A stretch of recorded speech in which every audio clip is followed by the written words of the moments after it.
বিসমিল্লাহির রহমানির রহিম। আবারও বেড়ে চলেছে ফুটবলের জনপ্রিয়তা। তো বন্ধুরা, দেখতেই পাচ্ছেন, এটি হলো কিশোরগঞ্জ জেলা করিমগঞ্জ উপজেলার ফুটবল একাডেমির।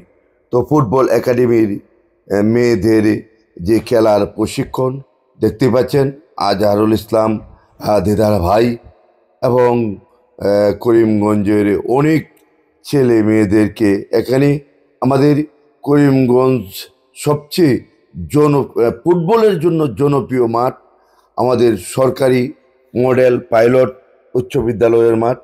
এখানে প্রতিদিন এভাবে ট্রেনিং দেওয়া হয়। তো আমাদের যে বাংলাদেশের জনপ্রিয় ফুটবল খেলা এবং আমাদের করিমগঞ্জ উপজেলার জনপ্রিয় ফুটবল খেলা এবং ফুটবলের জনপ্রিয় মাঠ, সেই মাঠের মধ্যে প্রশিক্ষণ হচ্ছে। এই ফুটবলের যে জনপ্রিয় আবারও সারা বাংলাদেশে বেড়ে উঠেছে এবং আমাদের কিশোরগঞ্জ জেলায়ও দেখছি প্রায় জায়গায় যেসব খেলা হচ্ছে, খেলাধুলার মাধ্যমে হাজার হাজার যে খেলোয়াড় প্রেমিক, ফুটবল প্রেমিক জনতার উৎসবের উৎসব, যেটা যে কোনো খেলার মাধ্যমেই দেখা যায় যে এক বিশাল যে যে জনস্রোত এবং ফুটবল ভক্তরা খেলা দেখতে আসেন। তো আসলে আমাদের যে এই যে ফুটবল একাডেমির আমাদের যে গুরুত্ব সাবেক একজন ফুটবল প্রেমিক আজহারুল ইসলাম দিদার ভাই এখানে যে প্রশিক্ষণ দিচ্ছে, মেয়েদেরকে প্রশিক্ষণ দিচ্ছে, এই মেয়েরা বাংলাদেশের জাতীয় টিমের মাধ্যমে খেলাধুলা করছে। অনেক মেয়েরা আমাদের এই করিমগঞ্জের ফুটবল একাডেমির মেয়েরা সারা বাংলাদেশে ইদারিং ছড়িয়ে চিঠি খেলাধুলা করছে। আর আমি প্রায় সময়ই এইসব দৃশ্য আপনাদের মাঝে তুলে ধরি।